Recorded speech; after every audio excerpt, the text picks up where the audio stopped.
Hi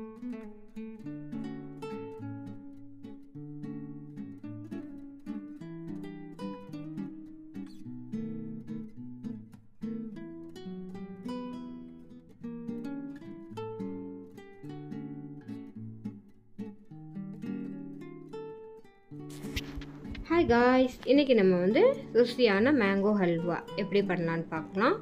இது வந்து நான் ஒரு கடையில் சாப்பிட்டேன், ட்ரையல் கொடுத்தாங்க, ரொம்ப டேஸ்டியாக இருந்தது. இது எப்படி பண்ணலான்னு நான் நெட்டில் பார்த்து பண்ணேன், ரொம்ப நல்லா வந்தது, ஈஸியாக இருந்தது பண்ணுறதுக்கு. வாங்க பார்க்கலாம் இது எப்படி பண்ணலான்ட்டு. ரொம்ப லோ இன்க்ரீடியண்ட்டில் நல்ல சூப்பரான ஒரு ஹை ரிச்சான ஹல்வா ரெடி பண்ணலாம். நம்ம இதுக்கு வந்து நம்ம வந்து 1 kg மாம்பழம் வேணும். நமக்கு எந்த மாம்பழம் வேணாலும் நம்ம ஆட் பண்ணிக்கலாம். இதில் 1 kg மாம்பழம், நல்ல பழுத்த மாம்பழம், நல்லா ஸ்வீட்டாக நல்லா டேஸ்டியாக இருந்தால் ரொம்ப நல்லாயிருக்கும். இப்போ இதோட தோலை நம்ம ஈஸியாக இந்த மாதிரி கட் பண்ணிவிட்டு தோலை அப்படி பிடிச்சி இழுத்தோன்னா அது வாட்டுக்கு ரிமூவ் ஆகிட்டு வந்துடும். எந்த எஃபர்ட்டும் போட தேவையில்லை, அது ரொம்ப ஈஸியாக இதை நம்ம பீல் பண்ணி ஸ்லைஸ் பண்ணி இந்த மாதிரி வச்சுக்கணும்.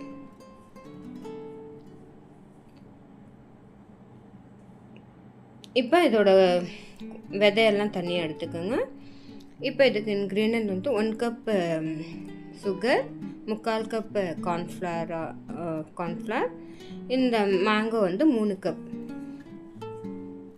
அப்புறம் வந்து நெய் வந்து 150 கிராம், கேஷ்யூ நட், பாதாம், கிஸ்மிஸ், இது உங்களுக்கு எவ்வளோ வேணுமோ நீங்கள் ஆட் பண்ணிக்கலாம். இப்போ வந்து மேங்கோ, கார்ன்ஃப்ளவர், இது ரெண்டையும் நம்ம 1 கப் தண்ணி விட்டு மிக்சியில் நல்லா ஃபைன் பேஸ்ட்டாக அரைச்சிடலாம்.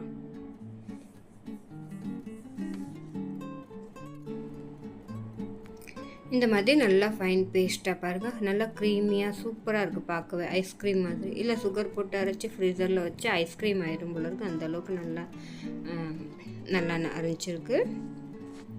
இந்த மாதிரி நல்லா ஃபைன் பேஸ்ட் பண்ணதுக்கப்புறம் இப்போ ஒரு கடாயில் நம்ம அந்த நெய் எல்லாத்தையும் போட்டு உருக்கி அதில் அந்த கேஷ்யூ நட்டை கோல்டன் ப்ரௌன் கலர் ஆகிற வரைக்கும் வறுத்து எடுக்கணும்.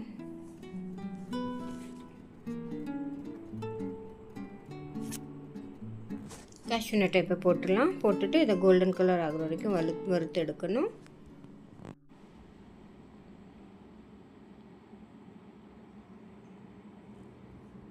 இப்போ இதை நம்ம கோல்டன் கலர் ஆனதுக்கப்புறம் கொஞ்சம் இதை தண்ணியாக எடுத்துடலாம். கார்னிஷிங்க்கு கொஞ்சம் நெய்யோடு எடுத்து நம்ம இதை தண்ணியை வச்சுக்கலாம். பாதி அப்படியே இதில் இருக்கட்டும். இப்போ நம்ம அரைச்சி வச்ச அந்த மேங்கோ உடைய பேஸ்ட் இருக்குல்ல, அதை இதுக்குள்ளே ஊற்றலாம். இப்போ இந்த மிக்சியில் நம்ம அரைச்சோம்ல, அந்த மிக்சியும் கொஞ்சமாக தண்ணி விட்டு கழுவி இதில் ஊற்றிக்கலாம். ஏன்னா மேங்கோ இதெல்லாம் நல்லா வேகிறதுக்கு டைம் எடுக்கும். கொஞ்சம் லிக்விட் இருந்தால் பரவாயில்ல. இந்த மேங்கோ வந்து நம்ம நார்மல் ஹல்வா பண்ணும்போதெல்லாம் கொஞ்சம் பிடிக்கும், அடி பிடிக்கும் இல்லையா? இது வந்து அவ்வளோ அடியும் பிடிக்கலை, அதே மாதிரி கையிலையும் டப்புன்னு தெரிக்காமல் ரொம்ப நல்லா வந்தது. இந்த பாத்திரம் வந்து கொஞ்சம் சின்னதாகிடுச்சு, அடிகனமாக இருக்குதுன்னு நான் வச்சேன், ஆனால் இது சின்னதாகிடுச்சு, பொங்கி வெளியில் வர மாதிரி இருக்குது. அதனால நான் வேறு பாத்திரத்தில் இதை ஷிஃப்ட் பண்ணிடுறேன். இங்கே பாருங்கள், இப்படி மேலே வருது, சரியாக கிண்ட முடியல. இப்போ நம்ம எந்த பாத்திரத்தில் இதை மாற்றுறோமோ அந்த பாத்திரத்தில் லைட்டாக நெய் ஊற்றி இந்த மாதிரி இப்போ இதை கிண்டி எடுக்கணும். இதை கிண்டுறது தான் நமக்கு டைம் எடுக்கும், ஒரு 3/4 மணி நேரம் ஆகுது இது அல்வா ரெடி ஆகுறதுக்கு. கண்டினியூஸாக கிண்டிகிட்டே இருங்க, அடிப்பிடிக்காமல் கிண்டிகிட்டே இருக்கணும். இந்த டைமில் நம்ம சுகர் ஆட் பண்ணிடணும். இது போட்டு ஒரு 10 நிமிஷத்தில் சுகர் ஆட் பண்ணிடணும், 1 கப் சுகரு.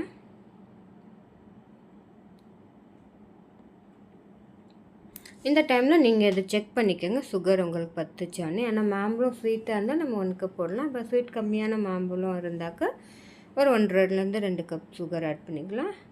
கொஞ்சம் அப்பப்போ நெய் விட்டுக்கோங்க, ஏன்னா அடி பிடிக்காமல் அப்போ தான் நல்லா வரும். ரொம்பவும் நெய் விட வேண்டாம், ஓரளவுக்கு விடலாம்.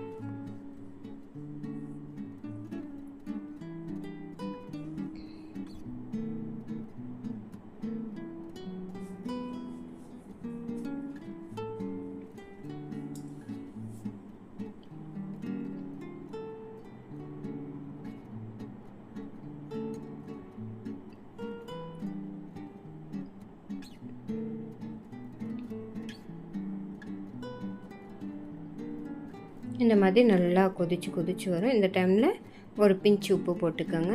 எப்போவுமே ஸ்வீட் எல்லாம் பண்ணும்போது கொஞ்சமாக உப்பு ஒரு பிஞ்ச் அளவுக்கு போட்டால் போதும், அந்த இது பேலன்ஸ்ட் ஆகும். இப்போ பாருங்கள் எவ்வளோ நல்லா வற்றி இந்த மாதிரி கலர் சேஞ்ச் ஆயிடுச்சு.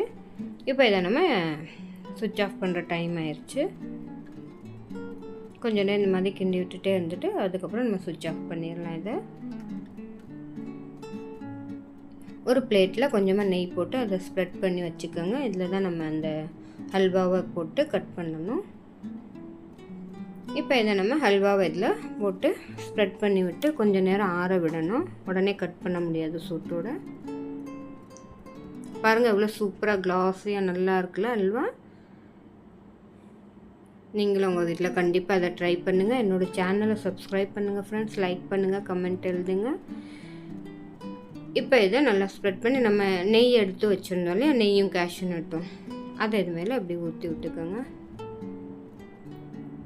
அப்புறம் உங்கள்கிட்ட என்னென்ன நட்ஸ் இருக்குது, மெலன் சீட், பிஸ்தா எது இருந்தாலும் இது மேலே போட்டு நல்லா டெக்கரேட் பண்ணிக்கோங்க. இதை இப்போ நல்லா ஸ்ப்ரெட் பண்ணிவிட்டு ஒரு 3லேருந்து 4 மணி நேரத்துக்கு இதை ரெஸ்ட்டில் விட்டுருங்க. இது நல்லா ஆறட்டும். மெலன் சீடு இருந்தது, அதை நான் இதில் தூவி விட்டேன். பார்க்க அழகாக இருக்கும்.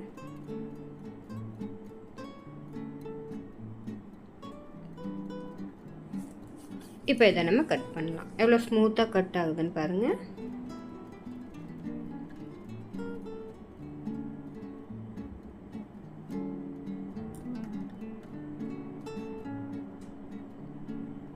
ஹல்வா ரொம்ப நல்லா இருந்தது. நீங்கள் கண்டிப்பாக ட்ரை பண்ணுங்கள் ஃப்ரெண்ட்ஸ் இந்த ஹல்வாவை. இப்போ மேங்கோ சீசன் முடிய போகுது. நம்ம நிறைய மேங்கோ வீட்டில் இருந்ததுன்னா இந்த மாதிரி ஹல்வா பண்ணி நம்ம ஃப்ரிட்ஜில் வச்சுட்டோன்னா எப்போ வேணாலும் நம்ம அந்த மேங்கோ ஃப்ளேவரை என்ஜாய் பண்ணலாம். இப்போ இதெல்லாம் தனித்தனியாக எடுத்து நம்ம ஒரு இதில் போட்டு ஃப்ரிட்ஜில் வச்சு எப்போ வேணாலும் நம்ம சாப்பிட்லாம். ஒரு டெசர்ட்டாக ரொம்ப டேஸ்டியாக இருக்கும்.